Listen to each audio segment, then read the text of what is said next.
Welcome students for this first video lecture, and our subject is basic human rights. It is a audit course. So in this audit course we are going to study different concepts, then different philosophies regarding basic human rights. As a human being we have some rights, okay, but we don't know what are rights, what are the definitions of rights, what are the basic human rights, what are the values that we are following in our day-to-day life. So there is interconnection between basic human rights and basic human values. Before proceeding these all things, let me clear that in this first unit we are going to clear the basic concepts regarding this basic human rights. So first concept is that state. So when I said it is a first concept, that is a state, you may have some doubts or questions in your mind. You may say that yes, it is a very simple. We know Maharashtra state, we know Karnataka state, Andhra, or different types of states in various countries. Okay, but how that state is formed, or for a forming state what is required, what things are necessary to form the state, and how those states are run. Sorry. So it is a government is required for running the state. Population or people are required to run the state. Again, administration is required to run the state. So these are the second things, but first basic things are that we must know, that is what is the meaning of state, what are the definitions of state, and what are the elements of state, and from which word this state is derived, this particular word state is derived. These things we are going to study, and actually the objectives of our this video is the same, that is to explain meaning of state, to define state, and to explain elements of state. Just as said that people, that is population, territory, administration, these are the elements of state. So let us see the meaning of state. Okay, so this word state is derived from the word status, earlier used by the German tribe Teutons. Okay, again Greek Greek people use the polis to denote the city and state, and Roman people also use the term civitas, which means state. So this word state is derived from different words from different countries or different ideologies. Those are terminologies, and the basic of the state is that the word state is derived from status, Teutons, police, and civitas. So we got the first thing, what is the origination of this particular word state. Okay, so let us see next thing or extra information about the state. So the term state means an association of people who live within geographical area. So see here, it is an association of people, and those association of people or group of people live in particular geographical area, and those live under the organized government and subject to no outside control. Okay, so it is a geographical area. Okay, so therefore state is an institution to ensure law and order and maintain harmony of social relations. So we may get the distinct idea about the state. It is an institution to ensure, means law is ensured there, order is ensured, and we must maintain harmony of social relations in that particular state. Okay, so it is a wide term. Okay, again this same definition is applicable to the society. Okay, in the same society we are living, there is a geographical area. Okay, harmony is maintained, we may ensure law and order in the society, but as compared to this definition, that term state is wide. Okay, so see here, state has to create healthy conditions in order to develop individual personality. Okay, so it is our individual personality, we have unique personality and we should develop that, and for developing that personality what is required? healthy condition is required, and that healthy condition is available in the state. If there is anarchy, if there is disorder, or very difficult condition is arise there, then we cannot develop our personality, and we cannot say that it is a healthy condition available in that state. Again, it stands for the welfare of society and protects the rights and life of citizens from external and internal threats. So it is the responsibility of the state or that association of people who are following the law and order in that particular geographical area. It stands for the so that group of people or that geographical area where we are living, it stands for the welfare of society and protects the rights and life of citizens from external and internal threats. Okay, so I think you have got that meaning of the state.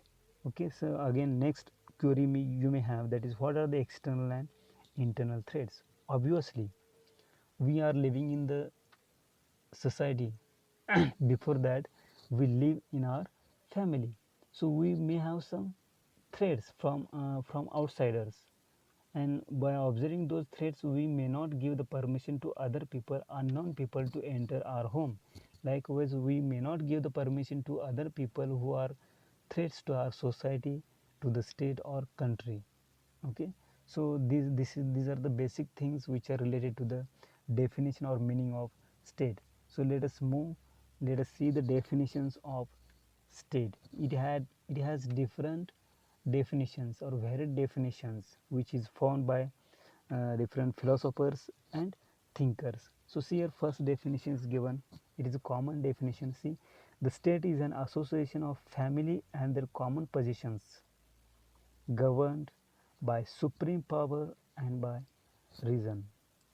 And the second definition is that sorry the that is the second definition by Wilson Woodrow. He says that the state is people organized for a law within a concrete definite territory. Let me repeat this. The state is people organized for a law within a concrete definite territory. So we may get the clear idea. There is a concrete definite territory. There is a group of people who live organized. They form a law. Okay. So these are the things which is available in the state. So another definition by Aristotle is that we can also say Aristotle as the father of politics. So many terminology is available in politics which is formed by Aristotle. So according to Aristotle, he says that state as a union of families and villages having for its end a perfect and self-sufficing life, by which we mean a happy and honorable life. Sorry. So these are the several definitions by Woodrow Wilson and Aristotle. So next part of this today's video lecture is that elements of state. So these are the four elements. Those are population, territory, government, and sovereignty. Okay, so see, without population, without territory, without government, and most important is that without sovereignty, we cannot form any kind of state in our country. So let us see one by one in detail what are these elements. First element is that population. So most important element of the state, because there can be no state without people.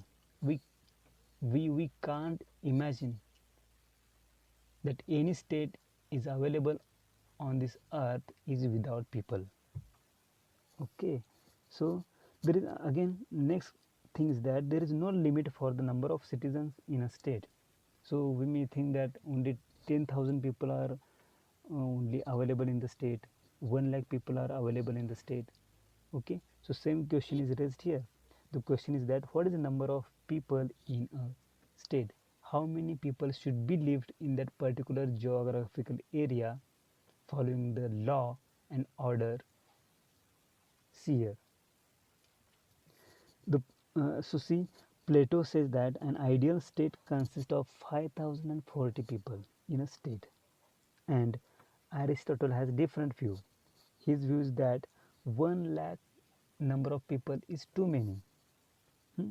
So therefore, his view is that population of the state should be neither too small nor too large. Okay, in fact, it should be large enough to the self-sufficing and small enough to be well governed. Okay, if there the number of people is large, it should be self-sufficing, and it should be enough small to be well governed. Okay, so there are so many countries in the universe, those are very small by the number of people, and there are so many countries who are called populous countries. Okay, most populous countries. Okay, let us see the examples of those more populated countries and less populated countries, and what happened with them, whether they are well governed or not. And although they are more populated countries, what is the benefit of those countries, and what are the merits, demerits, or benefits, or losses of those number of people if we are having in that particular state. So see here, whereas the view of Rousseau, so another view of Rousseau is that 10,000 population was an ideal number for forming a state. Okay, so these are the different views of Plato, Aristotle, and Rousseau. Okay, so as I said before, how does it affect to the countries? See, examples are given. There are some states like Russia, China, India, and US. These are the most populated countries which have big population, and there are states like Monaco and San Marino are very small. Well, there is a belief that the modern state give preference to the big size population, because the bigger the population, the greater will be its manpower. Obviously, we are saying that China is more populated countries. There is their manpower available which is more. Okay, likewise, they can fight for a large period of time during the war period. Okay, means obviously they have manpower, more manpower, then they can utilize that manpower in the war period. For example, Nazi Germany, fascist Italy, communist Russia encouraged population to add on to the state. Why they encourage population to add on to the state? Because in previously we said that more the population, bigger the population. See here, bigger the population, uh, greater will be its manpower.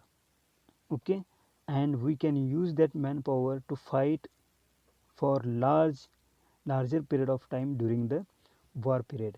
So it has that context. That's why such countries like Nazi Germany, fascist Italy, and communist Russia encourage population to add on uh, to the state.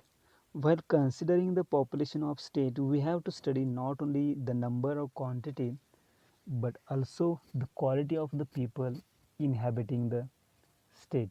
Quality in the sense that if the people who are residing in that particular state, if they are good, then state will be good. Okay, so it is explained in next slides. See here, same thing is explained by Aristotle. What he says, a good citizen makes a good state. Obviously it's right, and a bad citizen makes a bad state. A good citizen is intelligent and disciplined and also healthy. Okay, and here I want to mention that for being intelligent or disciplined or healthy, the thing that is required for that is education. Okay, so in fact a good citizen not allowed the religions or other circumstances to stand in the way of his duty towards the state. So religion, race, caste don't matter for forming a good citizen. What is required? Intelligent, disciplined and healthy citizen, in short good citizen, are required for forming a state. Beside this, the population of the state cannot be fixed. We cannot fix the population. Now you can say that in several years back, particular state would have particular number of population, but right now currently that number of population is increased. Okay, we cannot say that there should be a fixed number of population. Okay, as well as the population of the state need not belongs to a single race, religion, language or culture. In fact, the modern states claim to reconsist of various groups of citizens. Then second element of the state is that territory. See here, a modern state not exist doesn't exist without territory, because this term signifies one's identity, whereas nomadic tribes and gypsies wander one place to another. Okay, we can say we may see that gypsies people means these are the community of people who wander from one place to another place. That's why it is called here gypsies. They don't have their particular area. We cannot say that it is a state of gypsies. We have not heard right now up to this moment gypsies have state. Okay, so because they are particular tribe. Okay, therefore they cannot form state. When we refer territory of state, we mean thereby not only the land domain over which the jurisdiction of the state extends, but also rivers, lake, the sea, up to its exclusive economic zone and airspace above it. Well, there are writers and philosophers who do not consider territory to be an essential element of the state, but in real sense, the people continue to move from one place to another, having any fixed territory for the residents. Then there is no state, for example gypsies and nomads. Okay, then what is explained in this slide, let us see. The territory aspect of a state is very important. The aspect of territory for a particular state is very important. Why it is important? See here. However, there is no clear acceptance as far as size of an ideal state is concerned. For example, Israel, San Marino, Vatican City, though these countries are very small, whereas Russia, China and other countries have large territories. Okay, so these such countries, although they have small area or bigger area, they are called as a particular, they are called by particular name. Okay, so there are advantages and disadvantages of state. What is the advantage? See, these state remain compact and well governed, although they are small or bigger, they they remain compact and well governed. But at the same time, they are at the great disadvantages in the matter of national resources, because it makes the state more powerful, and definitely large state can mobilize its resources for the economic and social welfare and defense of the country. Okay, why it is said? See here, let me repeat this. It makes the state more powerful, and definitely large state which can mobilize its sources for the economic and social welfare and defense of the country. See here, for the defense of the country, what has happened here? Here example is given or exception is given. Although Israel is a small country, what it has done? See here, Israel in 6-day war in 1967 with Arab defeated Egypt, Jordan and Syria. Okay, I want to say here, I want to clear is that although there are some larger large states or small states, they have particular territories, but that small that state having small size doesn't matter for making that small state defensive. Here example is given Israel. Although it is a smaller country, smaller state, it has defeated Egypt, Jordan and Syria, which is bigger than this Israel. Nowadays, it is possible to maintain their existence and independence. They always stand in a danger by stronger neighbors, for example, Bhutan and China issue of Doklam. Okay, and for defend their country, people come forward. Either they show their love or sacrifice for their motherland. Okay, so third element of the state is that government. There is no state without government, a civilized world, and government is the working of the state. It is the political organization of the state, and according to the Garner, the government is the agency or machinery through which common policies are determined and by which common affairs are regulated and common interests are promoted. Okay, so government is very much required to run that state. Again, what is done with the help of government? See here, government have that authority, government have different functions, government can prepare make made laws, prepare laws, and those laws are enforced in that particular state, and justice is dispensed by judiciary organs. Government is responsible for maintaining law and order. For that purpose, government is required. And as compared to these three elements, population, territory, and government, sovereignty is the most important element of the state. Why? See here. Sovereignty means supreme, final, legal authority above and beyond which no power exists.